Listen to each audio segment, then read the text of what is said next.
hello. Welcome back to the chamber. Thank you. How you doing? I'm doing well. Thanks for having me. Yeah, man. Thanks for coming back. It's always nice to... Welcome back to your pod. Shoot. I'm not good at this. It's probably because you read the email prompt. Yeah, I did. And I don't do social media anymore. So yeah, that's right. Do you miss social media at all? No. Really? Not even the least? No, I'm slowly getting off of all of it. I had to go slowly because it was my life. It was my job. But slowly getting off all of it. I've had Instagram, the app, off my phone for a while now. I just recently took Twitter off my phone. What else? The Facebook app's been off my phone, although I cheat and go right on the internet, Facebook. I think that's the hardest thing. Like, I don't want to delete it entirely, but because I do like to stay in touch with people, like actually keep up with people's, like, my friends' lives. But at the same time, it's so easy to just go on there for a second and get sucked into it and never get off of it. Yeah, and then the more I've been paying attention to like bad habits and trying to train better habits, and like looking at dopamine habits and dopamine addiction, the more I realize going on, it snowballs into all of that. Yeah, like even there's times I'll say, okay, I'm just going to look at this I have 2 minutes to kill. I'm just going to look at this for a second. Next thing I know, 15 minutes go by. I'm like, how is that even possible? What happened? Yeah. And I feel like it's actually really bad for just your attention span. Oh, yeah. Like, I notice days I just get up, I don't look at anything, I start working, and I just don't look, not even social media, but my phone in general. I notice I'm so much more apt to get way more done. I'm way more productive as opposed to if I get up in the morning and I check Instagram or I check Facebook or whatever the case may be. I notice almost the rest of my days in the toilet. Yeah. Not nearly as productive, not nearly as motivated. And I go, how is this even possible? Yeah, I notice a lot of differences. Like I notice like my need for constant stimulation heightens when I go on social media. Like I'll feel really grounded and relaxed and just chill and going about my day, getting work done, focusing on what I want to focus on. And then when I start going on social media, suddenly there comes that itch to let me check social media again, and let me check it again, and then let me go pick at something. I'm not even hungry, but let me go pick at some food real quick because I'm bored or whatever.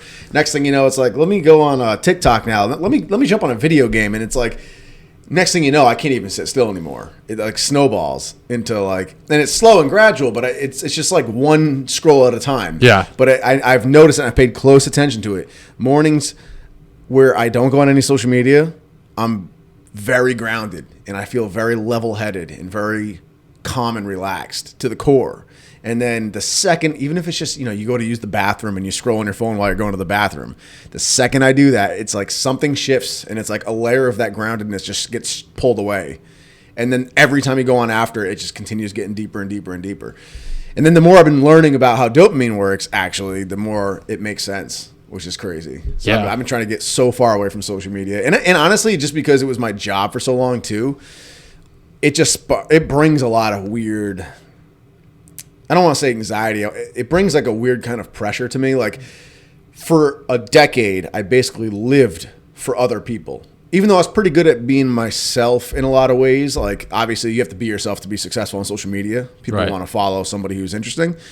Still, no matter how much of an individual you are, if your job is social media, it's impossible to not focus on other people's opinions, even if it's just inadvertently and roughly. I mean, like you care if those views are not coming in. You care if the comments aren't there, the likes aren't there, So inadvertently, no matter how independent you are or how grounded you are, if social media is your job, you end up thriving off of like external validation. And even if you're not the type to like necessarily care if people like you for who you are or accept you, like, you may not get bothered if people are insulting you or anything like that. Like you may still hold true to that. Still, the social media is your job. So like lack of views translates into lack of a paycheck or lack of success or lack of growth of business, which creates the same stress and panic you might get like if suddenly you're on the chopping block getting fired at your job. Right. Or, if you've been running a business that's not social media related, maybe you have an auto mechanic car repair business or something like that, whatever your business may be, and suddenly business is slowing down and customers aren't coming in. Like that same sort of like stress you feel from that, and the same sort of elation and excitement you get suddenly when you have tons of customers coming in, or when you get a bonus at work, you start getting those feelings from likes and views on social media. So all I was going to say is from a decade of that, I realize that when I go back on social media now, it sparks this weird, like, almost stress, like this weird it feels inauthentic. Like, just because I've been working on being grounded into myself so much lately, that now when I go back on, that part of my brain that suddenly starts calculating how to, how will this be perceived? Is this a good way to structure this story? Does this font look right? Is this a good time to post? Is it good traffic right now? Suddenly my thinking shifts to doing everything for other people, even if it's just inadvertently. Right. And I've been noticing, now that I've had a break from it, I've been noticing just how, like, disgusting that feels. It's just so bizarre because I feel like you hit it right on the head. It's impossible to not care what other people think and put other people's lives in your head. And I don't want to say feel behind, but if you're following all these successful people on social media and they're all like in the Bahamas or, driving Bugattis or whatever the case may be, and you're just like, oh, I'm over here editing this, or I'm just, playing with this, like going on about my own merry pace, I feel like it's very hard to stay in your own lane. Oh, yeah. And you almost throw that entirely out the window. Yeah, that's another layer to it, I would say. So I would say what I just covered is the most basic, that's like layer one of social media, where you're doing it for other people inadvertently, just as far as you're still focused on the views and like everything you're doing, it's like a dancing monkey. It's for other people's views and reactions. The next layer of that, I think, is what you just said, where you start comparing yourself to everybody. And I'd like to think, like, as someone who's on the was on the inside of the social media influencer world, like I was the one posting with the following and everything, I'd like to say it's easier to not fall into that trap once you're on the inside, because it's like, okay, I see through the curtain now. Like, I realize what everyone's lives are like. I realize the highlights they're posting. I've done some of it myself, so I won't fall into that trap. Like, I understand social media is just highlight reels. That won't bother me. I'm in the know. That's what you kind of want to think. And maybe you're aware. As an influencer, you're able to stay on that track better than the average person is. But I'll tell you, even as an influencer, like, there have been times where I've like muted my own friends on social media, just not unfollowed them, just muted them, so I wouldn't see them in my feed anymore, just because I might be going through a phase where I don't feel great about where I'm at. Maybe it's like a building phase, a rebuilding phase. I'm starting something new, whatever the case may be. I just may not be feeling super hot about where I'm at.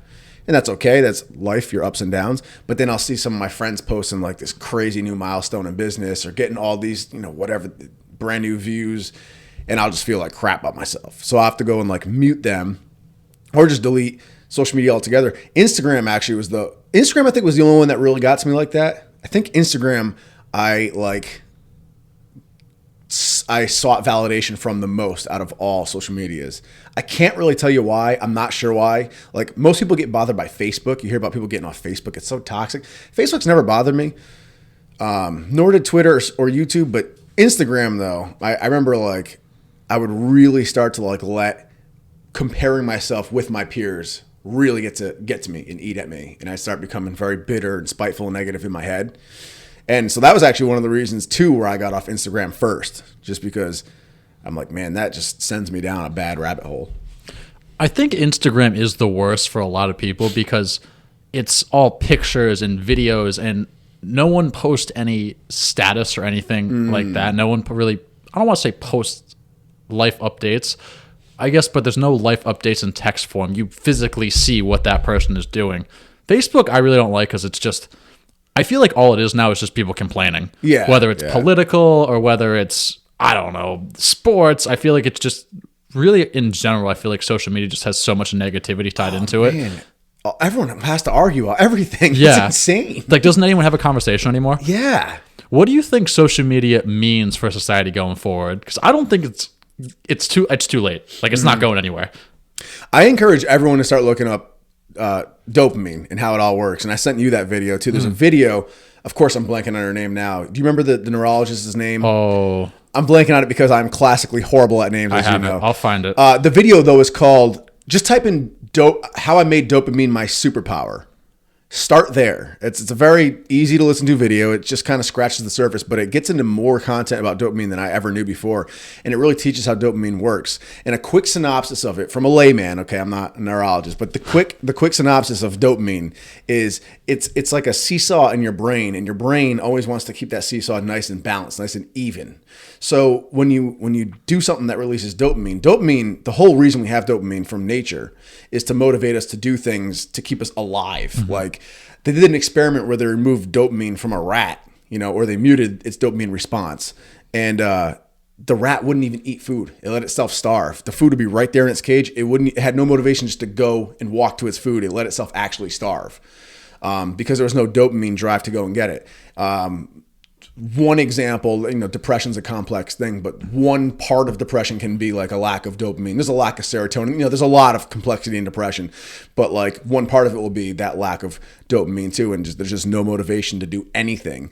And so dopamine was there to drive us, to inspire us to do things that we probably wouldn't do normally, like go out and hunt. Like if we hunt in the wild and we get a kill, we get this, ooh yeah, it feels good. It's a reward system, and it makes us want to go and do that again, which inspires us to stay fed. Same with eating. You get this crazy dopamine rush. That's where food addiction comes from. That's also where stress eating and emotional eating comes from, is the dopamine rush. So people that get addicted to food, it's the dopamine they're getting addicted to. And dopamine is essentially what you're getting addicted to with a lot of things. But it made sense back in the wild. You get this rush of dopamine, you feel good, and when you eat, it's going to make you want to go and hunt again and eat again to stay alive. Same with sex and so on and so on. So how dopamine works is that seesaw in your brain. When you get that reward, that dopamine, the seesaw tips to the happy dopamine reward side. You're in euphoria. You're like, yeah. Then it counter tips to the other side, to an extreme. It goes all the way to the other side and dips into the pain, anxiety side. And this is actually withdrawal. You're actually withdrawing from dopamine. And it's pretty temporary, but it is actually a state of withdrawal, which is crazy. So think of withdrawal from alcohol or a drug withdrawal. And obviously by that stage, it's an extreme, prolonged stage of withdrawal. But you are going through that in a very a much more temporary state. You're going into this deep withdrawal state from that dopamine. And that's why immediately after eating something or having a beer or playing a video game, you immediately kind of want to go to one more beer. Let's play one more game. Even if you're full and done eating and you're watching TV, you're like, man, this has been fun watching this show and eating. I'm going to go get seconds even though you're not hungry. It's that withdrawal. You want one more. You're in a state of suffering temporarily. So what happens is if you just sit there and you don't act on that, and you just let that state of suffering kind of play out, pretty soon your brain is going to balance it right back and you'll be even again. So that's the ideal way to do it. But what most of us do, is we go into the side of dopamine, feel great, come down, go into withdrawal. Immediately we hate that withdrawal. We get the anxiety, the cravings, we feel blah. We immediately go to chase that dopamine again to get us out of that withdrawal. But this time, when we do it, we get less of that dopamine response. And this time when we come back to that withdrawal side, we go into that withdrawal side even heavier and we stay there even longer this time. So then, of course, we want to chase that dopamine again because now we're suffering even more. So we go back. But again, this time it's less dopamine. We're getting less out of it and we're staying in that withdrawal side even longer. And what happens is if you keep abusing this and chasing the dopamine, your seesaw basically stays in that suffering, anxiety, withdrawal state 24/7 to where it almost becomes your normal. And then you're chasing these dopamine things just to try and get the seesaw back to normal now. You're not even getting a high out of it anymore. And that kind of is where the whole principle of, any sort of addiction comes in, where initially what got you high, now you need it just to feel normal when you're deep into the addiction. That's what happens with every little thing. So what happens nowadays with social media and with everything is originally dopamine was there to get us moving and do things that are important for our life. But now in 2022, we're in this world where we have this abundance of food, instant gratification. We can get food anytime we want. We don't have to leave our couch. We can DoorDash it now. There's fast food restaurants. We have entertainment at our fingertips, left and right, video games, TV streaming. Also serotonin, that the woman in that video goes into how serotonin has a lot to do with our sense of connecting with one another. And that goes hand in hand with the dopamine rush as well. So going on social media, you get that sense of connectivity, which is serotonin, and that creates that same sort of response. So the social media thing, what it's doing is every time you go on social media, and you get a comment, a like, you see your notifications pop up. That's that connectiveness with people. Also, when you scroll, you're getting that stimulation. That's that dopamine response. You're constantly going to the dopamine side, dopamine side, dopamine side, dopamine side. Every time you open that social media page and you're scrolling and you're interacting. And then when you get off social media, you go right into that withdrawal side. And that's why, if you've noticed, it's so damn hard. Once you start scrolling, it's hard to stop. Like, if you've been on and off your phone all day long, it's easy by like later on in the afternoon just to sit on your bed and just scroll for like an hour. And where the hell did time go? I just sat there scrolling at nothing. It's literally that addictiveness making you do that, because now your brain's craving that. And it comes into play with everything we do, which is insane, which is what I've been paying attention. I'm not an expert. This is just what I'm learning. The information is out there for everyone to learn. But I've been paying really close attention to this and trying to like pay close attention, be mindful of all my behavior and like just day-to-day activity. Especially with social media, and it's crazy. And that's why I said I've noticed it now, to where like in the morning when I'm not going into dopamine vices, I feel very grounded and calm. The second I start scrolling through social media, it starts small. It's like, okay. Then next thing I know, it's like, oh, let me check one more social media thing. And then it snowballs over the day. And by the end of the day, I feel a lot less grounded, a lot less just calm, a lot less content. It's crazy, the snowball effect it has. Oh, I've definitely noticed that in myself too. Like if I get on it like early and often in the day, I noticed I'm way more aggravated. I'm cranky. I noticed, like we already said, I can't focus nearly half as well. And I feel like if I'm off of it, it doesn't matter what I'm doing. Like it could be the most boring thing in the world. It could be a crossword puzzle. It could be skydiving. It's the most interesting thing to me, and I'm happy doing it. Yes. But if I go on it, it doesn't matter what I do when I get off. It doesn't matter if I'm running. It doesn't matter if I'm, again, skydiving. It doesn't matter if I'm sitting here talking to Nick Wright. It doesn't matter, because I am just so craving that dopamine hit. And I think that's also part of the reason why a lot of people don't really follow whatever passion they're going after, or kind of focus on the long term on a lot of things, because going back to what you said about everything is such easy access in this day and age, like DoorDash, Instagram, like it's very easy to find a way to be content at your fingertips instantly, as opposed to waiting long term for something that might be better moving forward. But I really do wonder if social media just disappeared.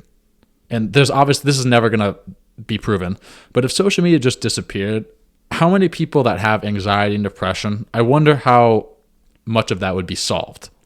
I think you'd see a massive reduction in, and that's not knocking the reality of depression and anxiety, because 100%. clinical depression and clinical anxiety, it's a different thing. Okay, so if you have that, that's a different thing. But as far as just day-to-day senses of anxiety and depression and lack of happiness, I think you'd see a huge difference. And a couple of examples. One, in that same neurologist we just talked about, she references how the richest countries, we in the US are one of them, but the richest countries also have the highest suicide rates.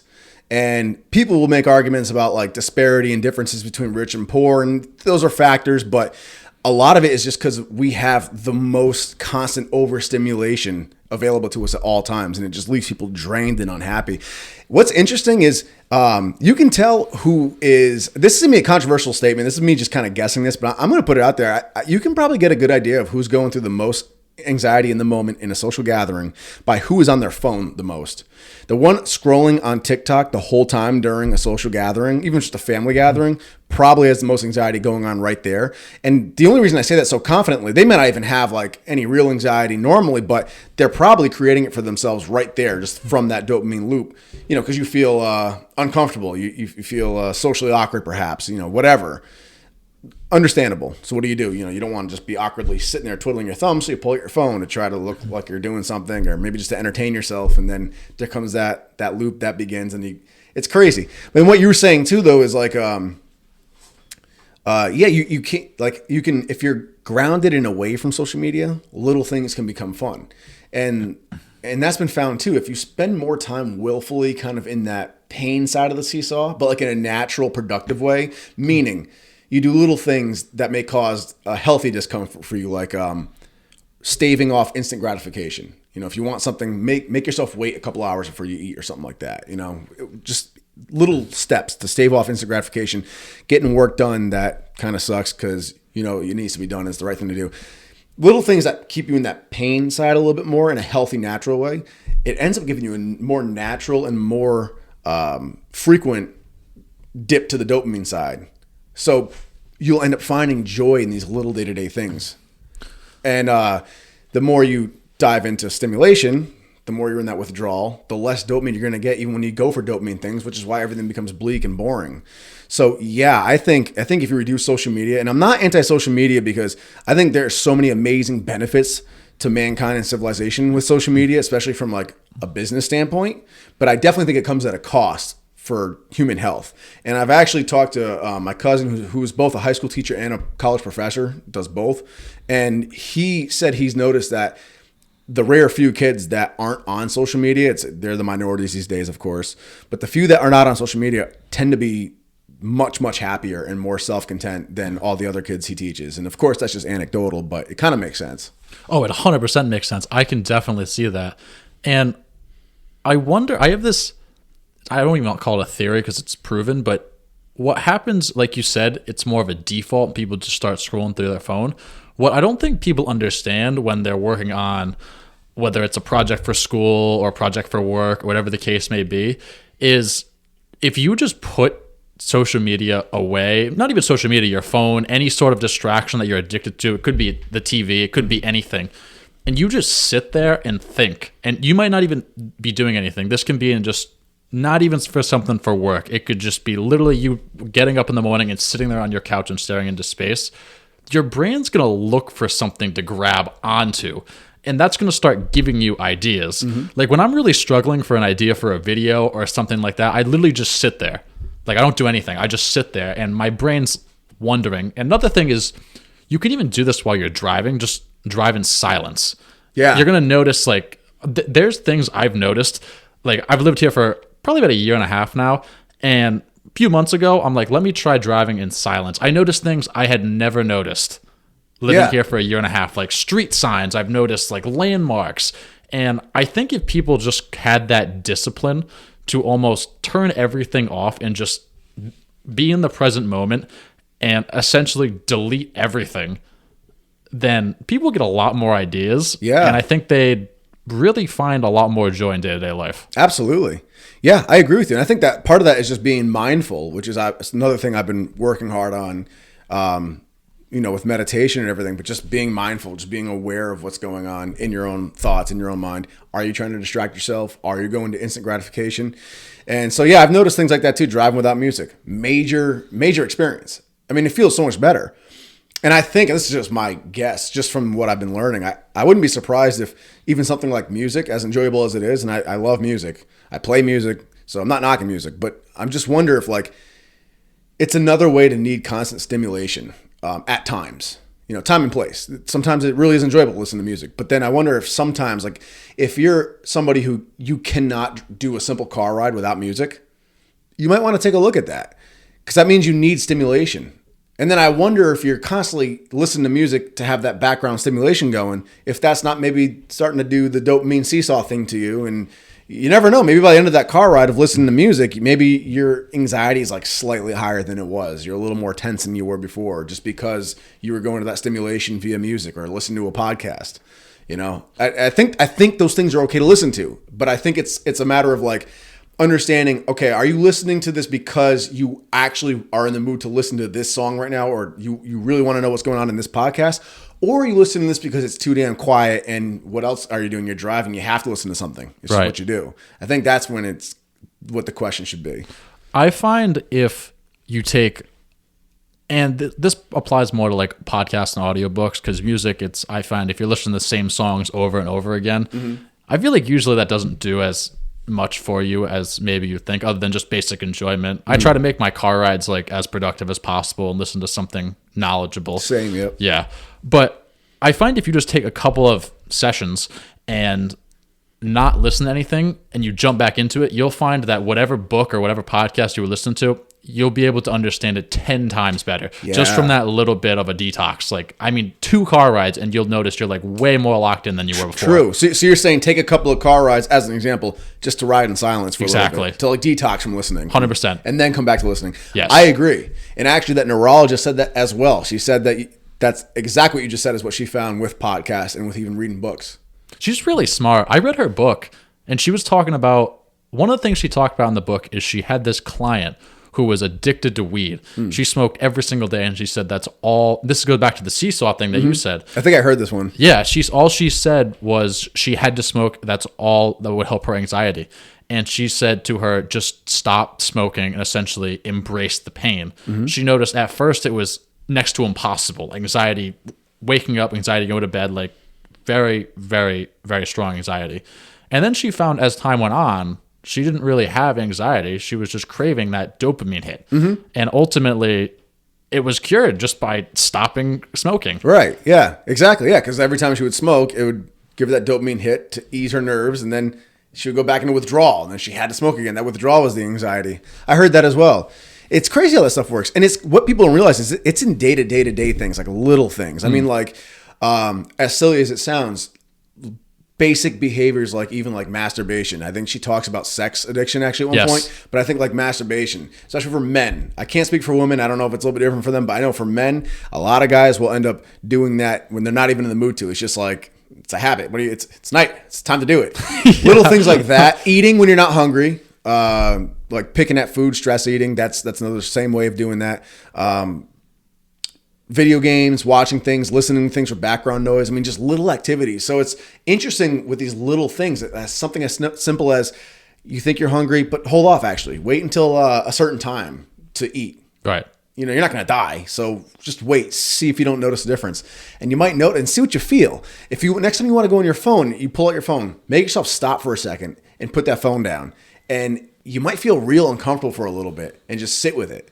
And then it applies to all these little activities that we do that we just kind of take for granted day to day. But it's funny how much we do for stimulation, for dopamine, and how much we actually kind of become addicted to them day to day because they just seem so useless and harmless. I was actually listening to this podcast, and what the guy was saying is when you have a bad habit like checking your phone, and say you decide, I want to stop checking my phone every, I don't know, hour, every 10 minutes, whatever the case may be.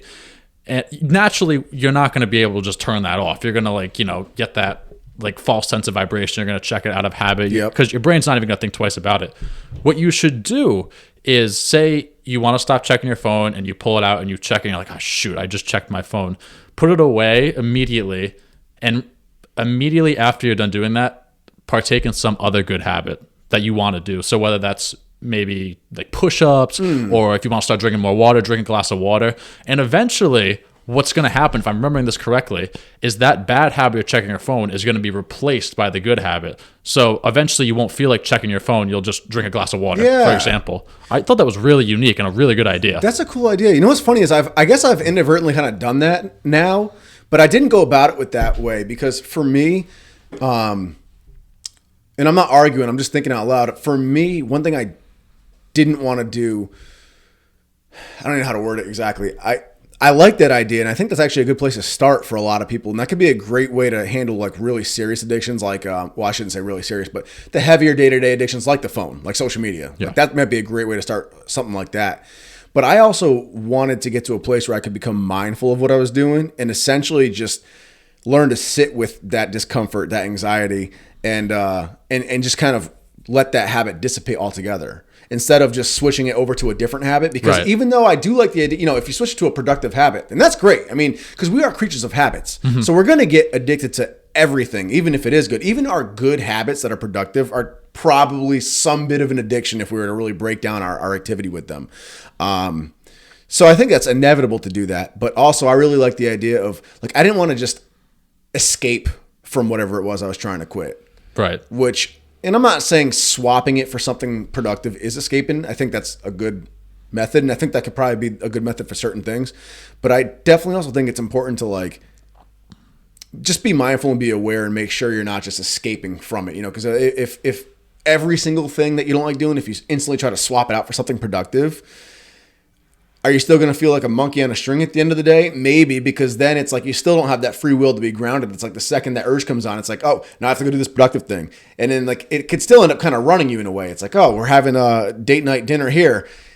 Got to check my phone. Nope. Instead, I got to do 10 push-ups in the middle of dinner. It's like, that's extreme, but I think that's obviously like more extreme. I don't think that's very realistic, but I do wonder if you just totally swap out the addiction and you still leave that same amount of addictions running you, I still wonder if that could be, it's going to be better because you'll be more productive, but I think there's some value in probably at least some of the things you're hooked on, just trying to be mindful, sit with them and slowly just like break that addiction, almost cold turkey detox from it until it's gone. I think addiction's so unique because I think when you hear the word addiction, what do you think of? Drugs, alcohol, bad things. Right. But you can be addicted to really good things too, and it can have a bad impact on you, like going to the gym or like running. Like those can be very bad addictions if they're running your life. Yeah, right. Yeah. I think addiction's anything where I know there's actual definitions for it, but I consider anything that basically controls you on like a compulsive level, something that you either don't have control over or you have a very, very hard time fighting. Something that if you do try to resist, it creates a lot of anxiety in you and pulls at you, and it really just takes all your focus away and steals your focus like in that moment. I think all of that would be addiction. Do you think there's any saving society from social media at all at this point? Or are we way too far gone? I think we're way too far gone. Yeah, my first response would be we're way too far gone. Optimistically, maybe with all this information coming out, like I've been on social media for how long? I'm just learning about this dopamine thing now. I'm just implementing these exercises to get away from it now. So maybe over time, like this information will become more and more common, and maybe people will start becoming more mindful of how they interact with social media, maybe. But ultimately, I don't know. Social media is advancing. We have the metaverse coming on now. It seems like we're just going to go down that drain, unless we can adapt to it. Because one thing that the neurologist did say is that, and a couple of different sources I've listened to said the same thing too, is that essentially the reason this dopamine thing is a problem is because our design is just antiquated. Our design is out of date. It's like designed for back when we were more in the wild. Right. And it's like, it's just not compatible with our living circumstances today. So maybe we'll evolve or adapt over the next 100 years. I don't know. I can kind of see it from both sides in a way. On one end, social media is a relatively new thing, which I think people forget. It's really only been around like a little over 10 years. You're right, yeah. So we're kind of still learning about this. It's not like that's a trip. I forget that. Like a flu shot, which has been around for 100 years plus. It's very, very new. So it's possible, like you said, that like some people are studying this and they come out with these studies, and maybe it is possible they start teaching in schools. Who knows what could happen? Like could I see the day where in 2050 there's a social media clash and you need to talk about why it's bad? I could. Will it happen?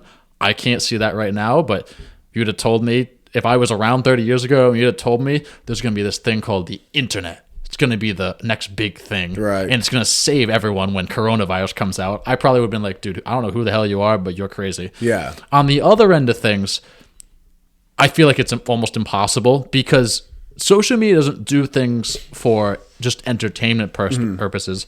It also does things for businesses. It pushes advertisement, and it's also, in turn, that leads to a good economy. When people see that Target has a 50% off sale, they want to go buy stuff at Target. When they see Walmart has half-price chicken, they want to go to Walmart. And all these breweries and small businesses advertise on there.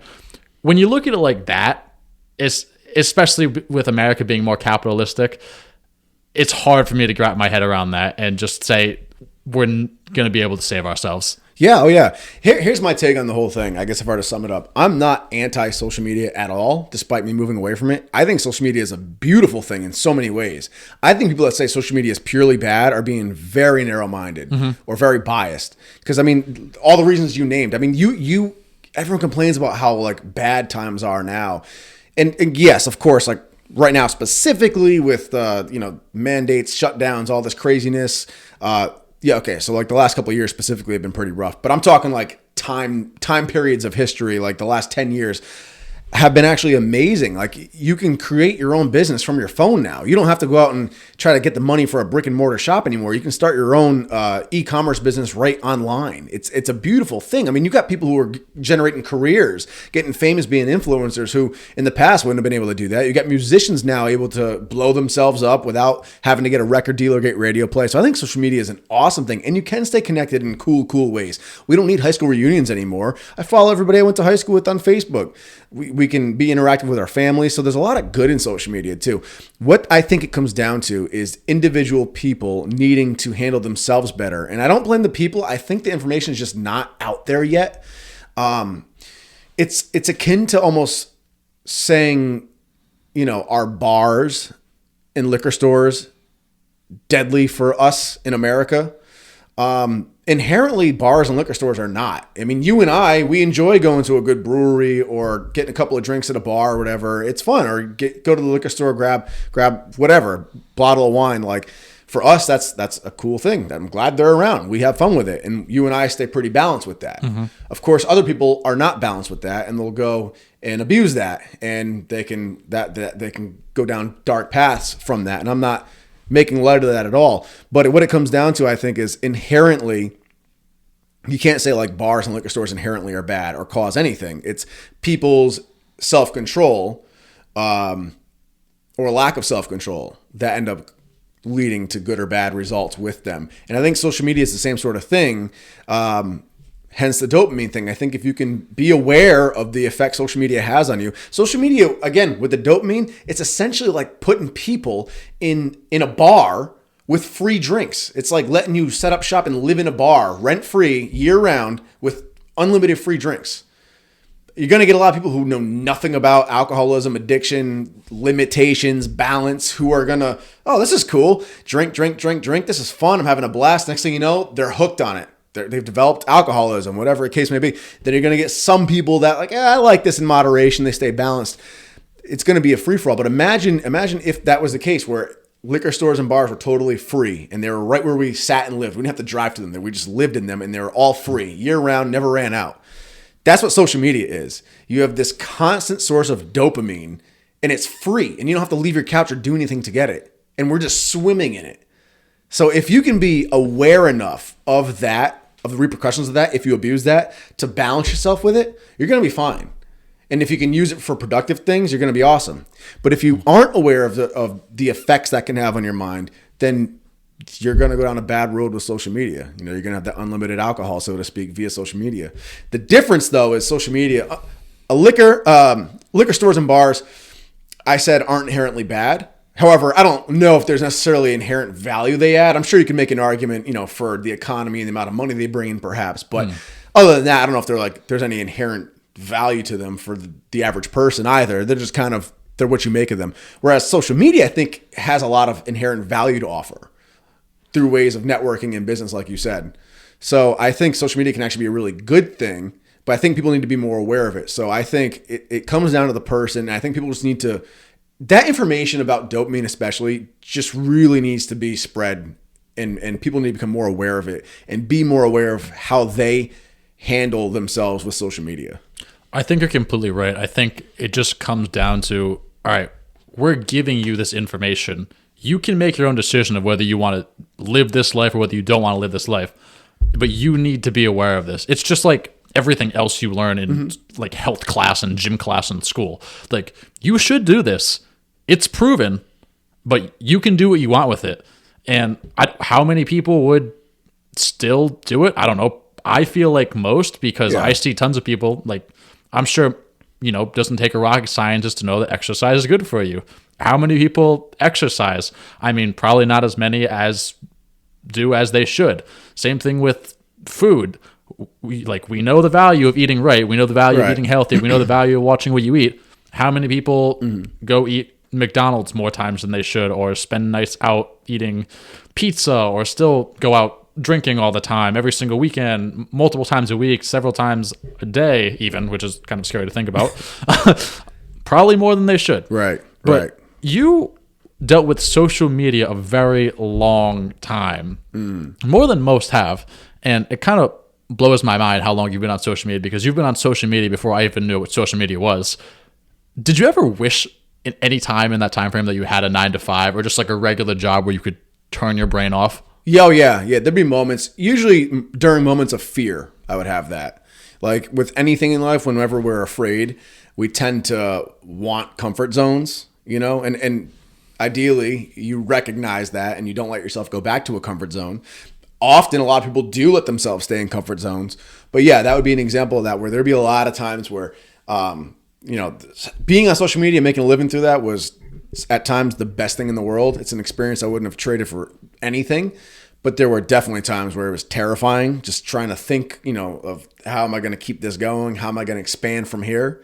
And yeah, there were times where I've literally told my friends I envy them for the 9 to 5 jobs, just because you can all you got to do is show up and clock in. And I'm not downplaying their job. I mean, I know a lot of jobs require still brain work and a lot of hard work. But man, yeah, I like that part of it where you didn't have to sit there and revolutionize your future. Like you didn't have to be a visionary and create your own future from scratch. Yeah, I know what you mean. It's like, although you still have to work hard, it's just like, here's a project, do it. As opposed to like, okay, you did this, let's create something completely different to, like you said, keep this thing going, which can be very scary when you're on social media and addicted and you don't have those ideas coming. It's like treading water, it feels like sometimes. Sometimes, I can imagine. Whereas the 9 to 5, it's like, oh, you can just rest. You don't have to tread water anymore. I mean, like, it's hard work, but different kind of rest. What was kind of the scariest point you had throughout your tenure on social media? Was there anything that really stuck out among anything else? Well, 2018 was probably my roughest year. So basically I made a lot of money in my early 20s. 24, 25, I think, were some of like my greatest years financially while doing social media and stuff. And I was young and dumb, and I came from not having a healthy relationship with money as it was. So I ended up just like blowing a lot of it. I can't even say blowing a lot of it. I was never that bad with spending. Like I made sure I bought a house before I ever let myself buy a new car. And I never even ended up buying a new car. I'm still driving the same car. I can attest to that. So I take that back. I wasn't bad with like spending as far as big things go, but I'd spend stupid little things. I'd buy like some designer shoes. We go on some vacations, which I love the vacations, but we go out to eat at nice restaurants like all the time, more than you had to, just like having fun with it. And that was all well and good because I had the money coming in. But then at the same time, I started getting really complacent. And I stopped like just basically grinding, and I stopped thinking ahead, and I stopped being disciplined with my thought as far as growing business wise. And before I knew, and it was funny because it kind of happens very gradually. And once you're in the flow of kind of the fame and the money, and of course I use fame lightly, I'm not delusional, but once you're in that flow, it's like you kind of almost get like, I can never lose this. You can, even if you see something like some views go down or some money go down, you're like, yeah, it's just, it's there's highs and lows. This is a low. Like it's here to stay. You kind of get in that thinking, which is very flawed. At least I did. I was young. And before I knew it, over the next course of the year, I think it started in 2017, this downward trend. Over the course of the next year, I realized, after I bought the house, paid the taxes and everything, and I was still all right, but then we continued this lifestyle, but the views were going down. I wasn't uploading very frequently anymore. I wasn't doing anything new business-wise. I had made athletics at that time, but I wasn't doing anything to really expand it because I wasn't in love with it. I basically just stopped producing. I stopped working. I stopped going up as far as production goes, and my spending was also going up. And before I knew it, I think in 2018, I got to a low of, I think I had $800 in my account at one point. Wow. Yeah, from having a lot of money before. I mean, prior to that, I'd make $15,000 in a month. And then all of a sudden, $800. Yeah, and it wasn't all of a sudden. Like I said, it was slow. Right. I mean, if you put it on a chart in hindsight, I'm sure it wouldn't seem that long. But because I want to say it started in 2017, summer of 2017, and I think probably by the fall of 2018 was when it went all the way down. So how were you feeling when you looked at your bank account and you saw $800 in there? Oh, horrible. It's funny. I journaled it. I journaled about it back then. And then once a year, I'll go back and journal just like an update on where I'm at financially now. And it's a really cool contrast to look at. You can look at how far you come, and you can also remember where you were and never wanting to go back there. But it was terrifying. I was so stressed. And then my car started going on me at one point. It wasn't anything bad, but actually it wasn't even going. This is so stupid. This is Rhode Island for you. It wasn't even going. It needed an AC compressor or something really dumb like that. And something was stopping it from getting inspected. I can't remember what it was, but the check engine light was on and needed inspection. And so I couldn't get it inspected because they couldn't figure out the check engine light. So I was like, well, what the hell? And it's like, I can't even afford to buy a new car right now. And then I thought of all these things that I wish I'd done differently with business-wise. I had some business ideas because I'd done the business thing before. I just got complacent. But then I was like, I don't even have enough money to do that. And then the views were like in the fucking toilet. I went from having 45 to 65,000 views every video average in 2015, I think it was, till like, I don't even know what they were at that time. A lot less, 10, 20,000 maybe. And so like suddenly things that used to get a lot of views weren't getting a lot of views either. So I'm like, shit, how do I pull myself out of this hole? So that was a really scary time. And that was when, you know, I was like, fuck, do I just get a 9 to 5? I'm going to have to get a 9 to 5. But there was something inside of me that like knew I didn't have to do it. I think subconsciously I knew like you kind of put yourself here by just not staying on top of things. So it's like you can get yourself out of it, which I did. And it lit a fire into my ass. And then so it was just really funny. You look at my tax returns in 2018, I forget when I ended up making that year, but I made like all of it just in like the final fourth quarter of the year. It was ridiculous. I came back with a vengeance, and I did really well pulling myself out of that in the very end of 2018. I did that whole photo shoot series and did the power building, released the lean strength program, got my website up, got serious with sponsors and stuff like that again, and started cranking the videos out and just put all my focus back into it again. And so I pulled myself out of that. And it was the best learning experience in the world because I vowed to never make mistakes like that again. Even if I have future hard times, they're going to be, you know, they're going to be from just ebb and flow. They're not going to be from me being an idiot. Baller's ball. I find that I like that story a lot because I feel like times of adversity and times that are really challenging, I feel like that leads to opportunities. Obviously, it's a very stressful opportunity in that situation, but I really feel like, assuming nothing awful happens, like you end up on the street or anything like that, and you pull through, I feel like at the end of the day, it makes you more of a just better human in general. Yeah. Oh, definitely. As long as you choose to sit with it and work with it, you know, if you try to escape from it, you know, I could have been like, fuck this, and just got a 9 to 5. Yeah, gone to 9 to 5 or started collecting or who knows whatever, and then just drank my sorrows away. It's like, then obviously that wouldn't be very good. But yeah, anytime you're suffering or something like that, it's great learning. I mean, that's when growth comes, when you're suffering. So great learning experience. I don't regret anything. I'm glad. It was really cool that I got to have the experience I had in my early 20s of having crazy money like that and crazy views at the same time. Crazy for me anyway. And I'm glad I was an idiot and blew it all too by my mid-20s, and because it forced me to learn and do better. And then, you know, once I gained money back again, I was smarter with it, started investing with it, was much more rational with my spending. You know, I didn't go the opposite way and become cheap, but I stopped being an idiot with spending, and it was a really valuable learning experience. What do you think are the downsides of a 9 to 5 job? Because we talked about some of the benefits, like being able to clock out and just turn your brain off almost. What do you think a lot of the downsides are? Because I've talked about this quite a lot on the channel. Two big ones. And for anyone who doesn't know, for background, I did do a ton of 9 to 5. I got my first job when I was 13, just about to turn 14, washing dishes at a restaurant, then worked my way up to prep cook and line cook for 3 years at that restaurant, and then was doing landscape and construction on the side, and then worked at another restaurant my senior year while still doing landscape construction and some janitorial work for a church, I was contracted as a handyman at that time. And then I've done contract work in like Torre factory where you had to wear like the hard hat and like the steel toe boots and everything. I sales at GNC where I worked up to managing my own GNC store. So I've done a lot of different 9 to 5s. So I'm not coming from a place where it's like I don't know what I'm talking about. Two biggest things I hate about 9 to 5. One, lack of freedom. It hit me when I was in GNC. I was managing my own store. I was making pretty good money. I was only 20. I was making good money for a 20-year-old. I think it was, I don't want to say the wrong number because I don't want people working at GNC now. They might be like, "What are you talking about?" It was good at 20 years old. It was a salary plus benefits plus commission at the time. This was in 2012, and but I quit it all just to move to Virginia and pursue YouTube, living on almost nothing but my savings, because one day it just hit me. I missed my sister's graduation because I couldn't get anyone to cover my shift. Getting good help is tough. And I just sat there and I'm like, man, I'm wasting 12 hours a day in these four walls making money for someone else, some big corporation. It's like, this is stupid. It's like, I'm making someone else money. I'm giving my whole time to someone else. And I'm missing things like my sister's graduation. So the two things I don't like about a 9-to-5 job is the lack of freedom, like having to miss things, having to be on someone else's time, and the lack of growth. You can grow in certain 9-to-5 jobs.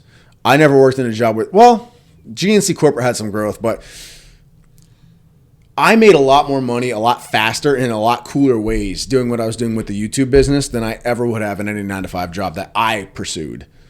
And I just think there's sky's the limit when you're paving your own way. I think that's what a lot of people don't realize, is that you can make a lot more money a lot faster by taking that route, because it's very scalable. And what I feel like, kind of going back to what you said, what people don't realize when you're working for someone else, there's essentially a spread. So if you're making $50,000 a year, then your employer is probably making $100,000 off of you. There's a reason he's paid. Yeah, you might make some stupid salary. I guarantee you that unless you're someone that's completely invaluable, like they literally cannot do the job without you, and even then, there's probably still a spread. They are making a killing off of you, which I don't think, it's everyone's like that. It doesn't matter if you're a waiter. It doesn't matter if you're, I don't know, a mechanic. There is some sort of spread involved there. Oh, yeah. And if you go towards the fast lane, I guess you can call it, and you really pave your own way, you can go from making $50,000 a year to $150,000 a year in 12 to 18 months. Mm-hmm. It's very possible, as opposed to if you go making $50,000 and you walk into your boss's office and say, I'd like a 200% raise. Right. What are they going to do? They're not even going to finish the meeting. They're just going to say, just get out. Right. And then you can scale that to who knows how high. And I'm not saying you should use this as your gauge, because not everybody reaches this height. But you look at Guzman, it's like, never mind $100,000 a year. It's like he'll make $100,000 a week, off of just one source of income. And that's not a literal number, by the way, guys. That's just I'm making an example. But yeah, the sky's the limit with that. So for me, and just the freedom, man, I hate answering to people. I hate having rules set by other people. I hate that more than anything. I don't like having to be on anyone else's time schedule. I don't like being micromanaged. I just don't like doing things that I don't want to do. Right. Really. And within reason, obviously, there's certain things you're going to, in life, you're going to have to be there for family members. And there's going to be times where you do things you don't want to do. And even when you're pursuing your own dream, there's going to be parts of that are not super fun, but you're going to do them because it's worth it. But it's you're doing it for your reason that you love. I don't like having to do things for other people. I don't want to be wasting my life away making money for someone else. So for me, I'll gladly, in 2018 when I was dead broke, I'll gladly suffer through that and stress my ass off than just go and get a 9-to-5 job, just because still I still have that freedom, my time. That's my number one priority for me is my time. I value my time and my freedom more than anything. So I'll suffer and grind through days of no money or low money or penny pinching.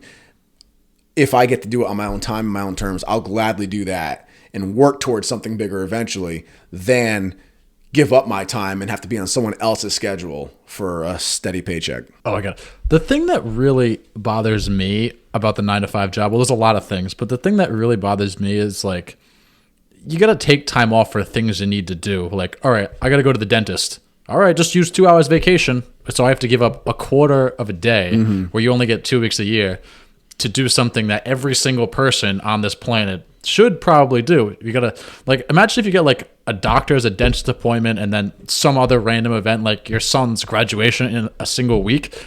That could easily be 2 or 3 days right there. Yeah. And those aren't things vacation. It's not let's go out west, let's go overseas, let's go take time off. It's I'm just taking time away to do these things that I want to do and be there, as opposed to if you're your own boss, it's a lot more okay, I'll just work in the morning and then go to the event and then work a little bit later, or I'll just work later on in the day, whatever the case may be.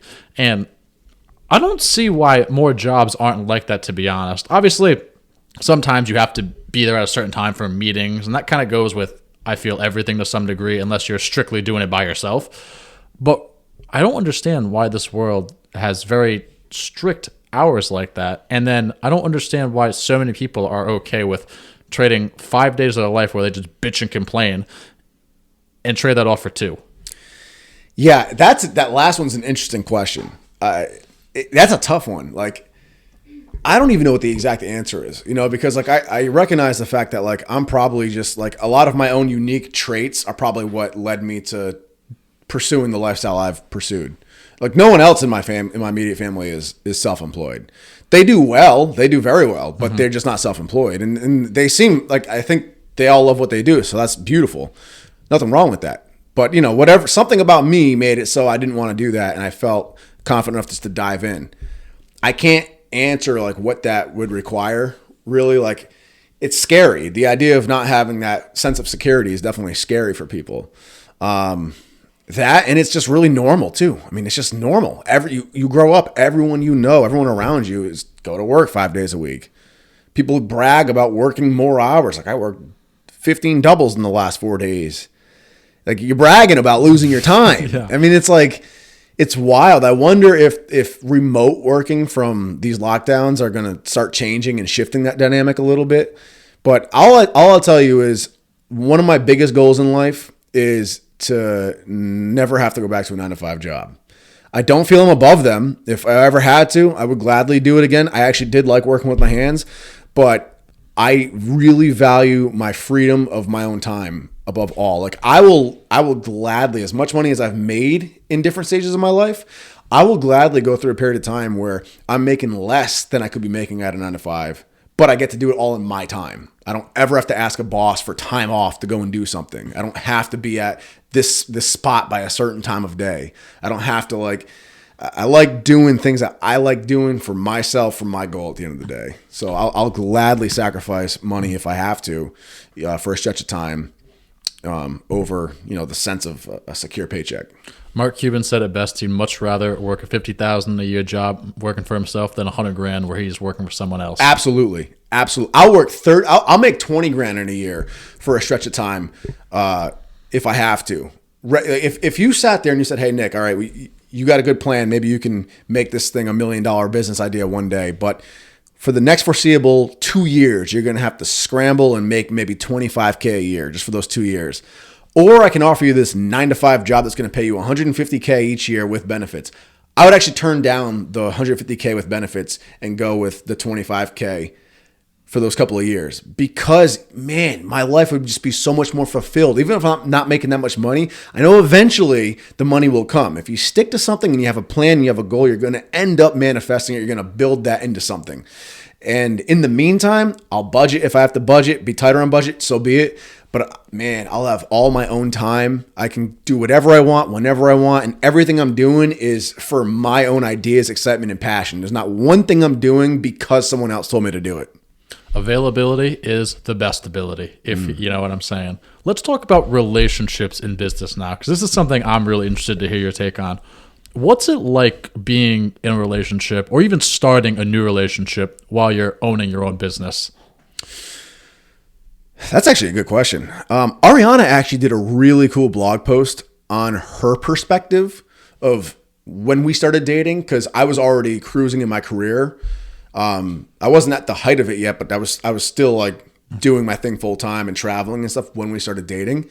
And it was definitely like an adjustment for her, because like the lifestyle is just not normal. You're going to booths. There's like other women in the booths. You're meeting tons of fans. It's like everything about it is just different. Like linking up with somebody and filming each other do stuff is a job, it's not just social hours. So it's like everything is kind of different than a normal 9-to-5.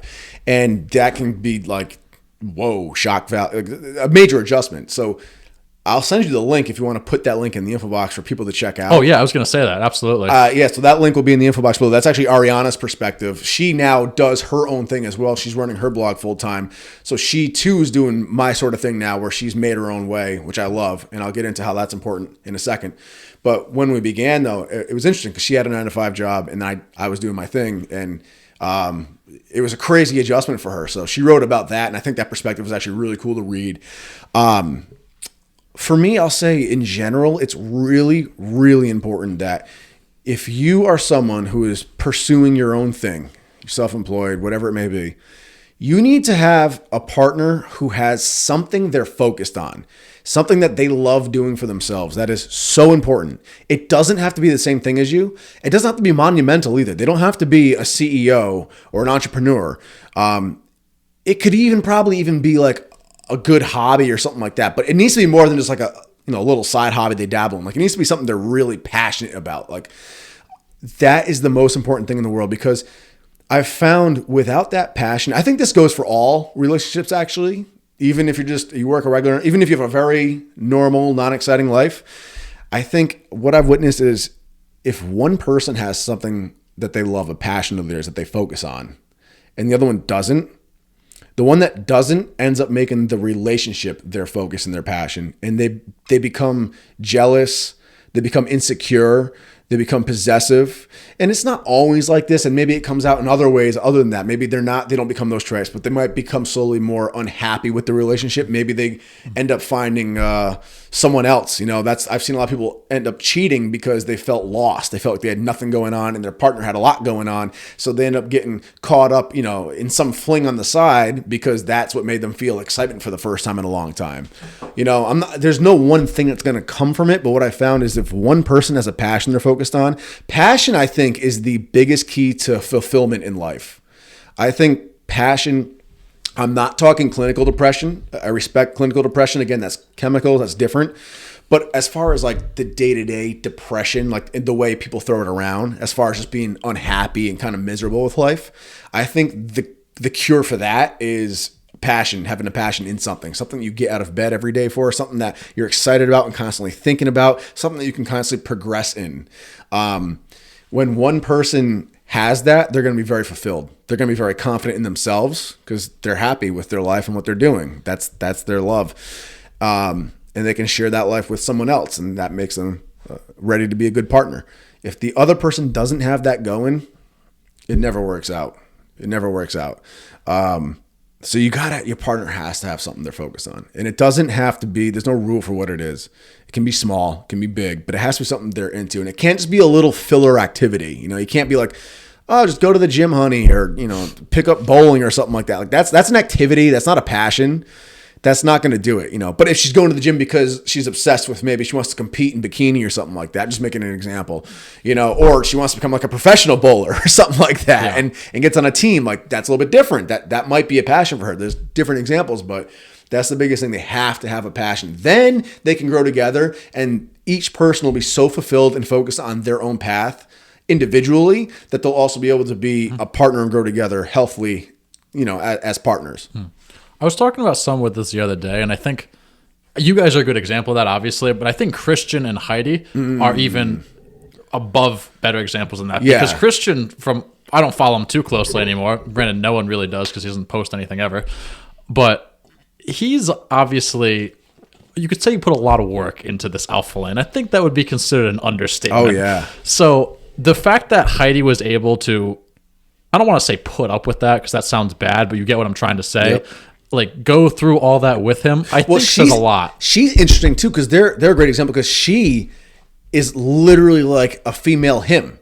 She runs the Buff Bunny collection, which is a huge, massively successful clothing line for women, and it's a really cool clothing line too. She puts a lot into it. So she's running that. I mean, she has a whole HQ for her own businesses that rivals like Christian's. It's crazy. Christian has 1.1 million on Instagram. She has like 1.7 million on Instagram. So she has more followers than he does. She has her own big ass YouTube channel. So like, it's crazy to see because she is running her own empire.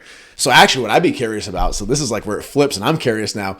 I'm curious where two people that are at that level of success where they're running these empires that are bigger than them, how do they like balance their relationship and like even have time for each other anymore?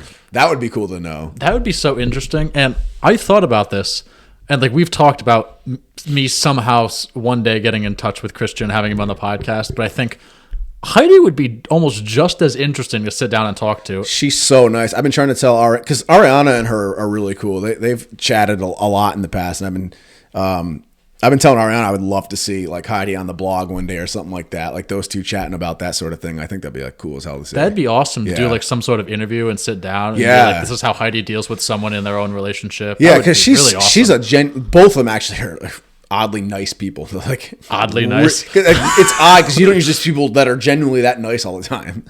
It's crazy. That's funny. So if you're owning your own business, is there some sort of, I guess, signs, pathways, whatever the case may be, if it's okay, acceptable to get into a relationship? Or do you think it's maybe, all right, just stay single as long as you possibly can? I think you should stay single as long as you possibly can. Just because I think for everybody, learning to be alone, to be comfortable being alone, learning to be just with yourself is incredibly important in a never-ending process. And I think that'll allow you to genuinely find a real partner when the time is right.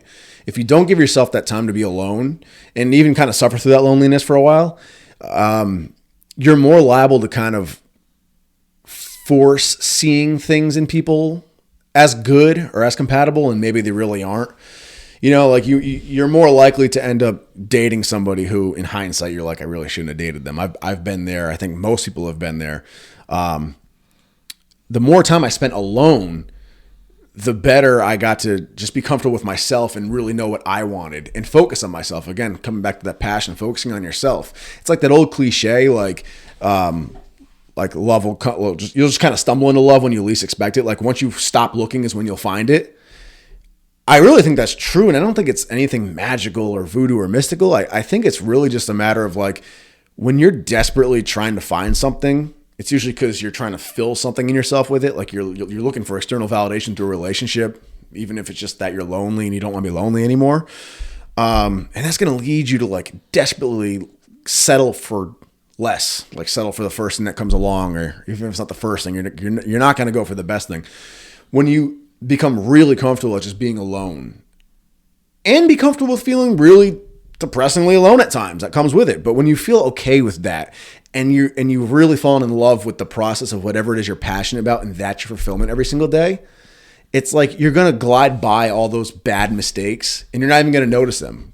You're not going to be actively looking for people desperately, so you're not going to fall for those mistake relationships that you shouldn't spend any time on. And one day, it's like for someone to finally get on your radar, it's going to have to like really make sense because you're going to be so focused on your own life. And then when they do catch your eye, it's like it's going to be for a real reason. You're going to be compatible. It's so interesting because I have this theory that, basically completely agreeing with what you're saying, you don't realize who you are until you live by yourself and you're single. Because I feel like by doing that, you really find out who you are. And sometimes people take different paths to get there, but you really find out what you really like and what you really don't like. And again, maybe that's depressing, but you realize, oh, I'd like a partner to do this with, and maybe I'd like a partner to do this with as well. And this really is not that important to me, Right, whatever right. those things are. And I think a lot of people, when they're in relationships, they don't realize that because they almost talk themselves into it. Like I've read studies about how your brain's naturally going to gravitate towards the decision that you make. So say you're thinking of moving to place A or moving to place B, and say you ultimately decide to move to place A. Once you make that decision, your brain's going to keep talking you into like, oh, place A was the right decision because place B has this issue and that issue. Yeah, like a confirmation bias. Yeah, like exactly. Self-fulfilling prophecy. And it's the in same a negative way. Yeah, and it's the same thing I feel like in relationships. Like I wish this person had this and that, but I guess they also have this and this too, so that's okay. Right. So it's kind of crazy to think about. Obviously, I'm not saying there's anything wrong, especially in this day and age. Some people just get older and they move out, move in significant others, like different times. But I feel like you can definitely learn a lot. Yeah, I think everyone should be alone for a while.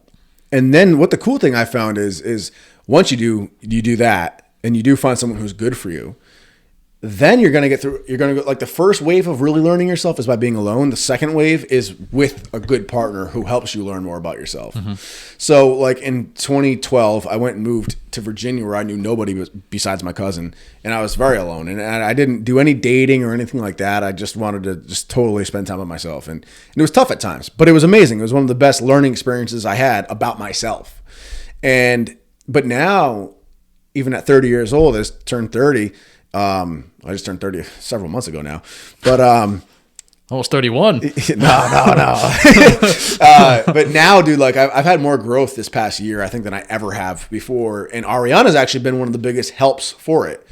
And it's just her and I are constantly striving to better ourselves, to like improve ourselves together. So we're constantly diving into this meditation, reading things, learning things, discussing things, reforming habits and stuff like that. But so like she's actually helped me through my own efforts, of course. You have to want it. So I wanted to be better and learn how to be better. But from wanting to do that with her, who's also pursuing that, we've both bounced off each other and grown together this year tremendously. So yeah, I think everyone should definitely be alone first and foremost, especially if you've gone through a string of relationships. Be alone for a little bit.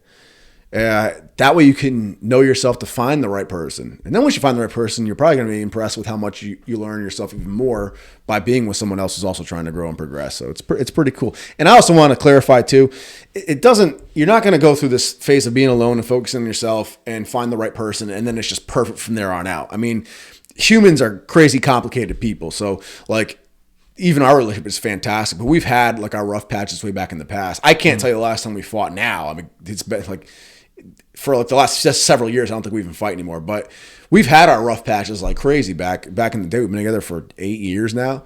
So, and of course we grew from them and got better from them. So it was the best thing in the world, but you're never going to have like this perfect fairy tale scenario. It's just part of being human. Oh yeah, absolutely. Like everyone's going to have their tiffs, but at the end of the day, and it sucks because it's easy to see from the outside in, but it's so hard to see when you're in it. You're I just said, you're biased towards it, and you just try to almost soak yourself up in the good things rather than focusing on the bad things, even though if you would make a pros and cons list, the cons is significantly a heavier weight. Oh yeah, for sure. Yeah, it's always hindsight 2020. Yeah, absolutely. Let's talk about being a no man, because you always have struck me as someone who's been kind of disciplined, more of a no man, and you always kind of turn things down. You didn't really feel like you needed to do everything. And I kind of have a theory that limits a lot of productivity, especially in this day and age with social media. You always feel like you have to be doing all these things and living this extravagant lifestyle and all this stuff. How did you become more of a no man and not kind of feel like you had to do everything every time someone asked you, whether that was a vacation or going out to eat or whatever the case may be?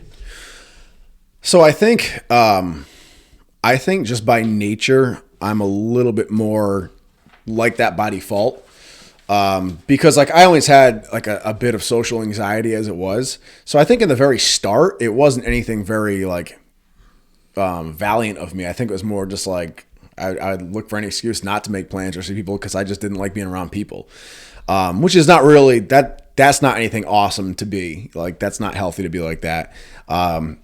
And with that came some people-pleasing habits too. I would be a little bit of a people pleaser despite saying no. You know, like I would say no and be a recluse as often as I could, but I'd want them to like me along the way too. So that would lead me to saying no and denying things, but trying to give some story as to why, some excuse, and we'll definitely do it next time and things like that. But then as I got older, I realized I didn't like that disingenuousness, and I didn't like saying no to things out of social anxiety either, because that's no good either. So I would actually try branching out and being a little bit more social too, to force myself out of that social anxiety. And that made it easier to really start deciding when I actually didn't want to do something and when I was just being antisocial, right? So that was like the first step of narrowing down, making myself become social, like realizing that it was coming from social anxiety and not being social. And then so making myself become more social. That way I could pick and choose when I actually truly just didn't want to do something, for one. And then I also really wanted to get away from having to feel like I needed to people please and come up with these stories and lies and bullshit people. So instead of, if I didn't want to do something because I was busy doing something else and someone asked me to come out or whatever, instead of making this huge excuse like, oh, I have to do A, B, C, and D, I would literally catch myself and be like, what are you doing? That's not true. And I would just say, tonight's not good. It's like, you don't have to give a reason either. You just say tonight's not good. That's the truth. Tonight's not good for me. That's it. And that can be uncomfortable for people, I think, for a while. I think, honestly, it's just a matter of practicing it and staying very conscious of it. So the next time, I think what I'd recommend to people is that, like, the next time you feel torn, like people are inviting you out and you just really don't want to go out, but you feel like you're going to say yes and go out anyway because you don't want to be rude, you don't want to hurt their feelings. Stop for a second and ask yourself this. If you had a magical genie saying, hey, I will poof you a night of your own creation right now, and this night will involve everything you want to do and will take away anything you don't want to do, what would that night be? And if your answer is, okay, I want to do A, B, C, and D here at home, everything you had planned originally, and I don't want them to invite me out tonight, or I don't want to have to go out tonight, but I don't want to hurt anyone's feelings, whatever. You just lay out whatever it is that you actually want to do, and then make it a plan to actually follow through with that. So if you say, okay, I actually want to stay in and just watch TV, or I want to stay in and get this work done, whatever it is, then make a conscious choice, a disciplined choice to stick to that. Say, why am I going to do something I don't want to do? For what? I'm going to do what I want to do instead. Now it's time to tell them. Now when you go to tell them, ask yourself, am I being honest here? Why am I lying to this person? Most of the time we think we're going to hurt their feelings or we're going to come off as rude. But if you actually think about any time you've asked someone to go out, like when you've asked me to come out and I said, no, tonight's not good. Do you sit there feeling hurt about it? Probably not. I can't say I do. Me neither. When I invite someone out and they say no, or if I invite someone to do something and they say no, I never think twice about it. I'm like, oh, okay, they can't do it tonight. Yeah. The reality is you're not being rude. People really aren't going to take it the way you think they're going to take it. You just think you're being rude in your head because you're believing that you should go out and you're feeling guilty about it. So this guilt's making you feel like you're being this big asshole and you're not actually being a big asshole. So stop. Force yourself to be honest. Force yourself to get into the habit of not needing to explain things. That's the biggest thing. Just don't explain things. Practice once. You have your plan laid out for what you actually want. So now your plan is to stick to that plan. You're going to do that tonight instead of going out. And now tell these people that tonight's not good and leave it at that. No explanation. Tonight's not good. That's it. And if they push it and ask why, really, as uncomfortable as it is, try to make yourself give an honest answer back. What are they going to, why lie? What's the consequence? If they keep going at you, just say, no, tonight's not good. And that's it. And leave it alone. And if for some reason that really causes a wave in your relationship, then you just did yourself a favor and got rid of a really toxic friend anyway. Because, it should never be that big of a deal. Yeah, I completely agree. I can't recall one point in my life where someone's turned me down and I've really ridden them and be like, dude, come on, come out. Let's do this. I'm sure there's been some time when I was younger or something, but recently, ever since I've gotten in my 20s and out of high school, I can't say that's ever happened at any point in my life because you never know. There could be something going on that you just don't even realize. You never really truly know what someone's going through. Mm-hmm. Even if you think you do, chances are there's a strong possibility you just flat out don't at the end of the day. Yeah, two questions you can ask yourself is, why am I going to do something I don't want to do? And then why am I going to lie to this person about it? Right. Just ask those two questions. Do you think social media really influences the fact that people think they need to be doing something all the time because it's simply all highlights? Yeah, I'm sure. I have a hard time with that too. I feel like not necessarily socially speaking anymore, but even just work-wise, sometimes with anything you're pursuing, waiting is just part of it. If you're making a clothing line, sometimes you just got to wait for the manufacturer to get your clothing made and ship it over to you, whatever the case may be. And so sometimes making yourself do more than you need to do just because you need to feel like you're being productive can be harmful. And I think social media can do it that way. I think socially, social media can make you feel like you're a bum if you're not going out partying with your friends. It depends on what age group, I guess, but yeah, I think social media can be a big influence on that. Let's talk a little bit about fitness, some general health, and then we've got a couple of fun ones with caffeine and alcohol, and then a fun one to finish up here. What are the biggest myths that you've seen in fitness, just for general fitness, not bodybuilding? You can take it that way if you want, but just what do you think are the biggest myths that you've seen in your day? That weightlifting stunts your growth. If you weightlift as a kid. That's a real thing? I've never heard that. People think that, oh man, you hear that all the time. You see a kid weightlifting, oh, he's going to be short as shit. It's going to stunt your growth. It doesn't. The only way it would is if you damage your growth plate. So if you're lifting irresponsibly and you start damaging yourself, then you might have some issues. But if you're lifting responsibly as a kid, it's just going to be good for you. It's not going to stunt your growth. That's probably the biggest one I've seen. Even if you're 8 or 9 years old? You would. So I think, from everything I've read, you can get some benefits from lifting lightly and responsibly at 8 or 9 years old. It can help with bone density and overall muscle structure, stability. You don't want to be sitting there grinding out max reps at 8 or 9 years old, no. But again, under professional guidance, they shouldn't be doing it alone. Under professional guidance, light, healthy levels of weight training in a young kid isn't going to be harmful as long as it's safe and moderate. Now, kind of flipping it, I said general fitness. Now let's go to, I guess we can still keep this as a general fitness, but I was thinking more towards like the bodybuilding side of things. When you were dieting, did you kind of find having that structure of a diet carried over to other aspects of your life and allowed your other life? It could be business, it could be general errands.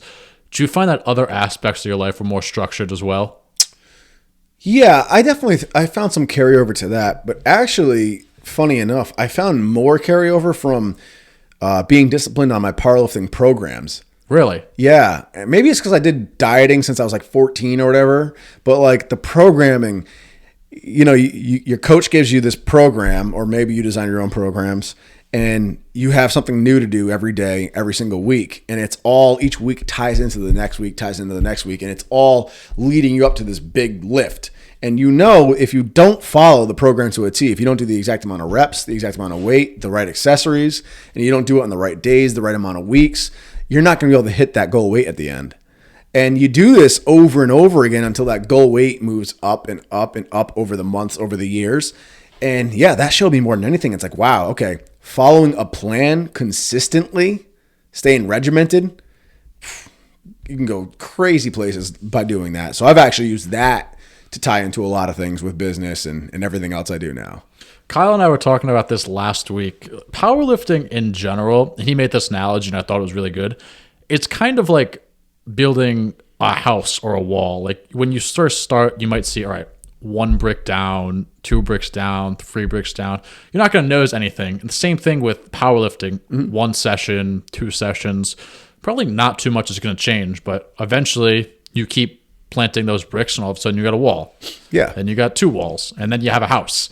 And obviously I could keep going on with that analogy, but to really summarize it, powerlifting's a similar way where if you stay consistent and really hit all your numbers and stay on point with your training, and obviously you're not doing too many extracurricular things to limit that outside of the gym, it's going to be kind of hard not to see any progress at all if you were stick with it long enough.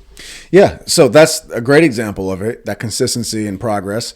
Other things that I found carry over is the mental game. When I first started powerlifting, I would get so damn nervy before my PRs, and I've actually coached a lot of people that have the same issue too. They get inside their heads so badly when it comes time to PR, they mess themselves up. They lose all their confidence when it comes time to PR. They fight or flight, and they just throw everything to the wind.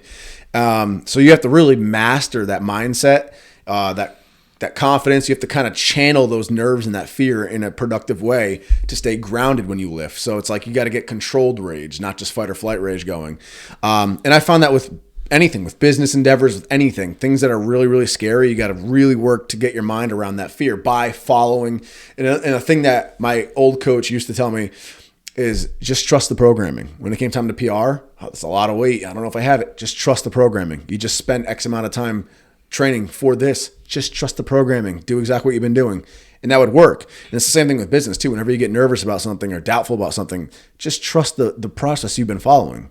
Trust the guidelines you've been following to get you there every single day, the brick building every single day. So the mental game I've found carries over well. And the time frame I've noticed too, that's been a big help. When I started powerlifting, it was 2014. And I thought I was going to be squatting 500 pounds that first year. I thought 600 pounds would be like the second year. And, I thought a 405 bench would be there in like 2014, 15. And I look back in hindsight and I hit all my goals. I did hit all those numbers, but it took far longer than I thought. I hit my first 405 bench in 2017, end of 2017. I hit my first 600 pound squat 2019. So it took a long time, much longer than I thought it was going to take to reach those numbers. And that's okay. So I remember that now with business too. I'm like, anytime I feel like it's been a year of doing this. I thought I'd have more to show for it by now. I think of the powerlifting thing. I'm like, yeah, you thought that about powerlifting as well, but you did end up hitting it, and you did it by following your program consistently. And then I also take things that I didn't do well with powerlifting, like things I could have educated myself on better that I didn't because I was too lazy or whatever. And I'll apply that to business now. And I'll be like, all right, let me really make sure I know what I'm doing this time around. Do you think that having so much success in powerlifting and really creating a whole business in itself has led you to be able to pivot to your new ventures? Yeah, actually, I think powerlifting probably has helped me better than almost anything else I can think of. Really? Yeah, because it was the first thing that required a lot of structure and consistency and following a program like religiously and doing it consistently. Like with bodybuilding, I would go balls to the wall and do all that when I was prepping for a show. But then after the show and off season, I'd be kind of lax. I'd still be training every day, obviously, because training was fun. So that wasn't a discipline. That I enjoyed it. And I'd eat enough to obviously put on size, but it'd be very lax. Like I would slack a lot. And I'd party in between when I was younger and things like that. So it wasn't the same thing. Like powerlifting was the first thing where it's like, okay, there is no off season as far as you can't back off on training if you want to hit that 600-pound squat. So that was the first thing I think that, and I did it when I was older too, like in my 20s. So I was a little bit more mature and like, it was definitely, I think, the first thing where I like willingly put in a lot of consistency and discipline into and ended up seeing real direct results from them, but over a period of time. Let's talk about caffeine. I really wish we could just copy and paste the conversation we had the other day and just put that like layover right here. Yeah. Do you think caffeine's almost a counterproductive drug in a way, I guess you could say? Caffeine should be looked at like the way alcohol is looked at. And the biggest detriment to society is that people don't look at caffeine like they look at alcohol. But if you look at everything caffeine does to the body and to your brain, it causes probably as many changes on a checklist as alcohol does. There's a big difference, of course. With alcohol, you can't drive a vehicle with it. You shouldn't drive a vehicle with it. You can't make any good decisions on it. You know, there's things that will actually inhibit you in a directly negative, obvious way, whereas caffeine, its effects tend to be looked at as beneficial. You know, a lot of people would prefer to take caffeine and then drive a vehicle. They could focus better. They could go to work on it better. They can make decisions better. So it's like, there's definitely a big difference there, but caffeine's crazy because caffeine's not actually making you more awake. It's very, very addictive and people don't realize this. So caffeine, it just blocks your adenosine receptors. So basically it's not making you, the part of your brain that normally senses, oh wow, I'm tired. Let's go sleep. I'm tired. It's blocking that receptor. So the tiredness is still there. You're just as tired as you ever were before caffeine, but you're just not able to feel it anymore. So now when you go throughout your day and you keep re-upping the caffeine to keep yourself going, that's like twisting your ankle and then giving yourself local anesthesia so you can't feel your ankle to numb it all up, and then just going and playing basketball on it. And then after a few hours when that anesthesia wears off and your ankle starts hurting again, you just give yourself another shot of anesthesia in the ankle so you can't feel it and you keep playing on it. Like how much damage are you doing to your ankle? A lot. How well are you actually playing anymore? How well are you moving on that ankle anymore? Not well. You're just masking your ability to feel it. That's what caffeine's doing to your brain when you're tired. And then on top of that, it's releasing dopamine when you take it, which is very fucking addictive. And then when that dopamine rush wears off, you go into that withdrawal state and you want more. That's why you feel anxious and tired once you crash from the caffeine and you want more caffeine. Or you want to be stimulated, like just stare at your phone more or chat or talk, whatever. And it's releasing a whole lot of stress hormones in your body as well. So you're getting the cortisol release in there. And it's doing all this every time you take it and re-up on it. And every time you take it, it's affecting you. You're getting the positive stimulation dopamine effects. You're getting them less and less every time you re-up on it. And you're just adding more of that stress hormone there. So that's why after a while you can take so much damn caffeine and it's like it's barely even waking you up anymore. You don't feel any more awake. You just feel more jittery and you feel like shit. And it's funny because, like I said, the effects of alcohol obviously appear a lot more detrimental, and they are. You know, you take alcohol, you're seeing double. You can't drive a car. It's like if you drink too much alcohol, you can't even stand up straight or walk. You're not going to get that. So people don't look at it as being the same, and it's not the same drug. But if you still look at just what it's doing, like that high and then low, and then that withdrawal crash, and then that release of stress hormones, and then that stimulation and that jitteriness and that heart rate increase that occurs. I mean, that's a drug. Like that many things are happening in your body when you take it. And it's funny because that is if you put a different name on anything else and you broke down all the things it does that caffeine does, you'd be like, oh, that sounds like a drug. You probably shouldn't take that every day. Like Adderall. Right, like Adderall. and Adderall and caffeine are not the same. I'm not saying they are, but exactly, you would think, you'd be like, oh, that's definitely a drug. You shouldn't take that every day. Yet caffeine is the one and only thing we encourage everyone to take every day. It's crazy, and it's fucking addictive. It's like the only thing we're like, hey, like I heard somebody say just the other day, like, oh, I just started drinking coffee. Man, I haven't had coffee all my life. I just started drinking it. What am I missing? And I'm like, you were doing it right. Like, you just willingly got yourself addicted to something. Now you're going to rely on it every single morning and fiend for it. And it's like, but it's encouraged. It's crazy. It's so encouraged. People brag about it. They're like, how many times do you hear someone say like, oh my God, I'm a caffeine addict. I'm so addicted to caffeine. It's crazy. It's crazy. It is wild that it's so condoned and almost pushed, like forced upon people. Like, for example, if you do decide you want to get off of caffeine, obviously there's withdrawals that come from that. Yep. So you're not going to be your best self. You're not going to be as productive.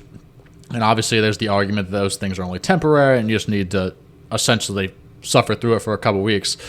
But if your boss, for example, in the corporate world, sees your productivity and your numbers going down with whatever you're doing, and you tell him, I stopped drinking coffee, is he going to be like, oh, okay, take your time? He's probably going to be like, yeah, pour you a cup of coffee there and make you drink it, which is crazy to think about, because I think if more people cut out caffeine, I think a lot of people would lose that sense of anxiety and stress that they really have. Yes. And I think more people would also lose that because they would sleep a lot better. Yeah. And I have this theory that if people exercise, that people slept better, and people really just took care of themselves a little bit better, a lot of that anxiety and depression, again, not the clinical side of things, but what we talked about earlier, would disappear and vanish. I agree.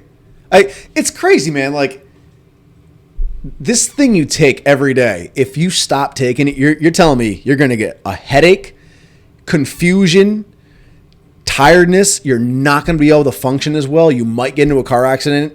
You might not get work done. All that's going to happen, and that doesn't sound like a drug to you. And you're relying on it. Yeah, and you're relying on it. Like, that doesn't sound like that's crazy. And I'm very guilty of it. I was crazy on caffeine. I would have 400 to 600 milligrams of caffeine daily.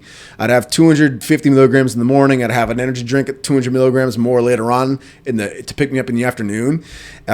Recently, I've cut it down to almost nothing. Now I have just 70 milligrams in the morning. It basically comes out to like a third of a cup of coffee almost. It's like 5 milliliters, I think it was. I measured it, but I forget off the top of my head. But it's a little espresso cup, basically, full of regular coffee. And it's roughly about 70 milligrams of caffeine. And that's all I have now, coming from 600. And I don't have any re-ups in the afternoon anymore.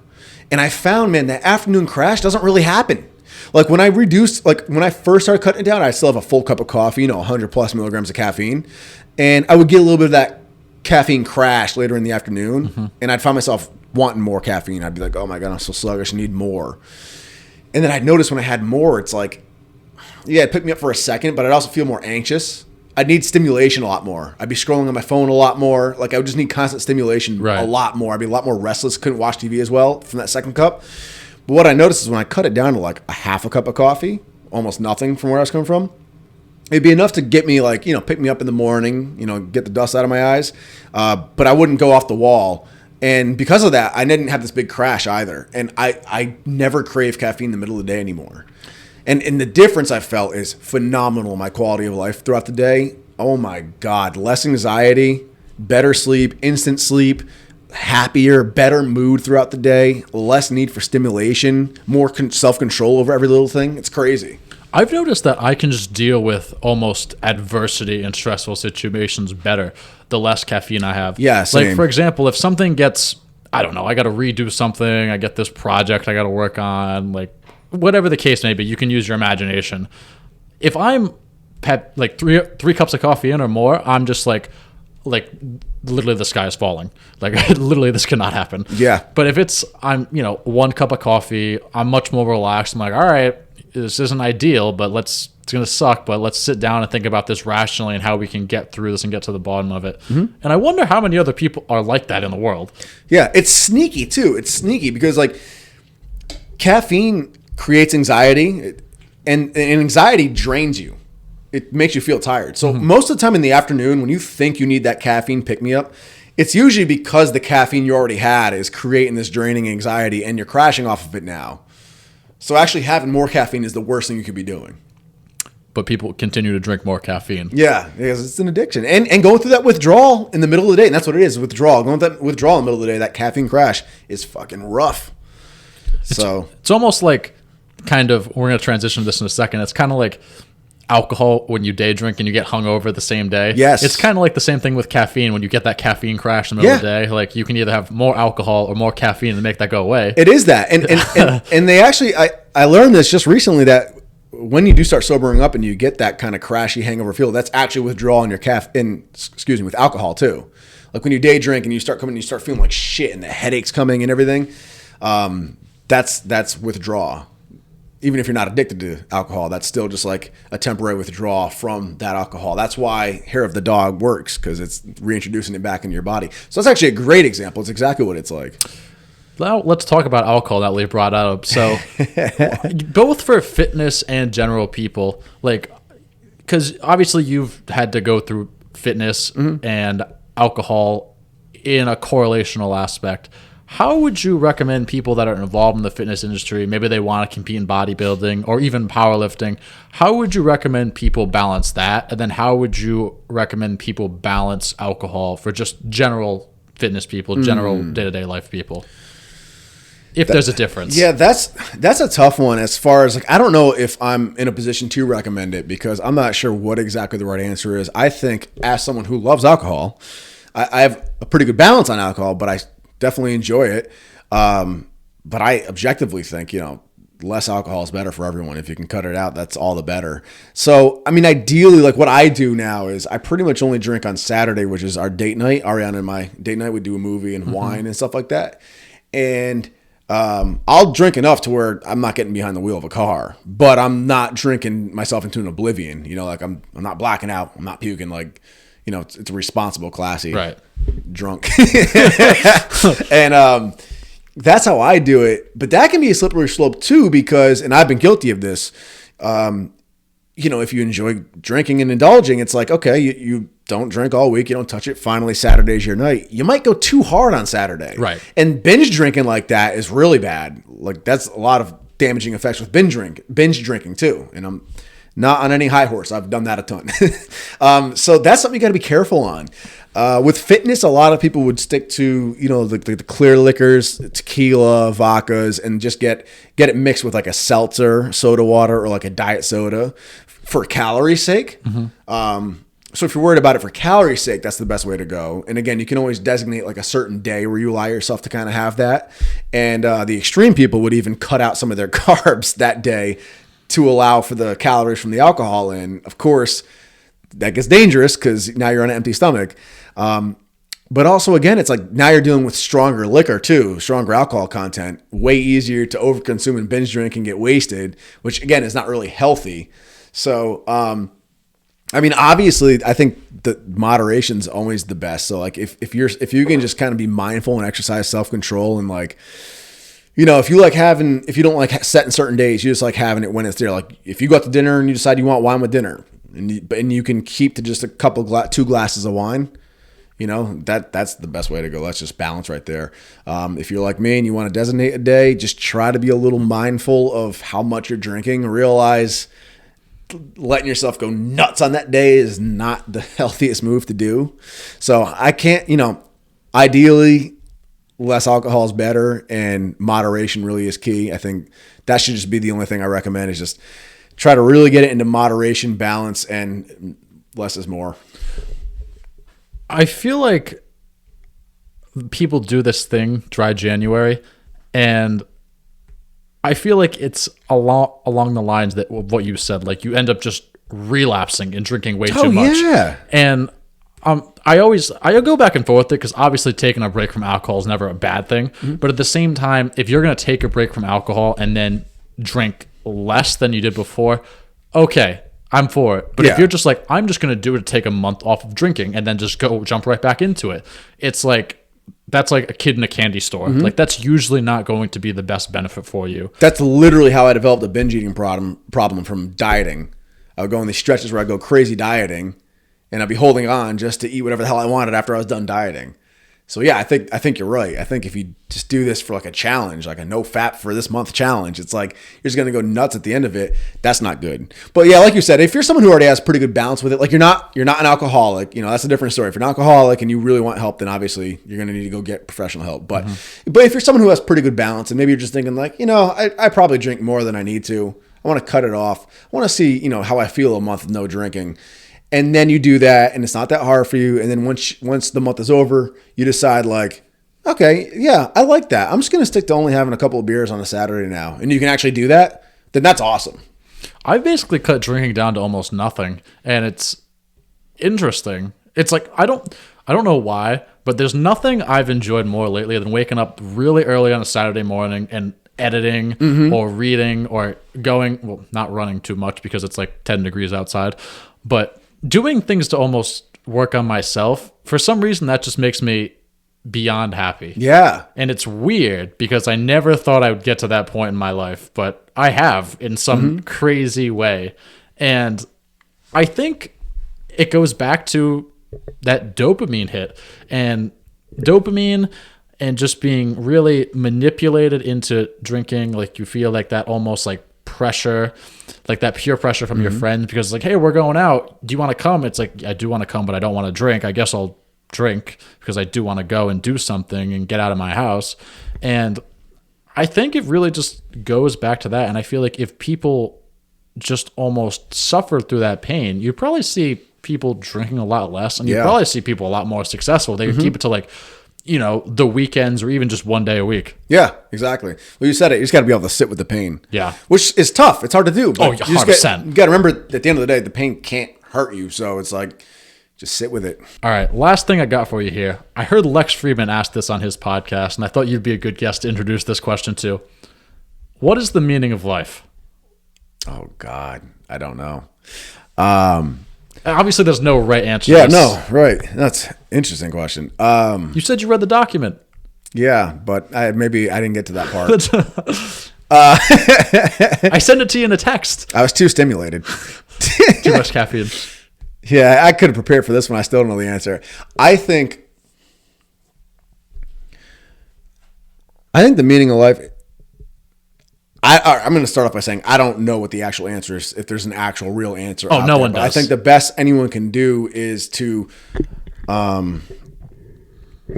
find meaning in their own life, to find value in their own life, to create, like, to see value in things that maybe get overlooked.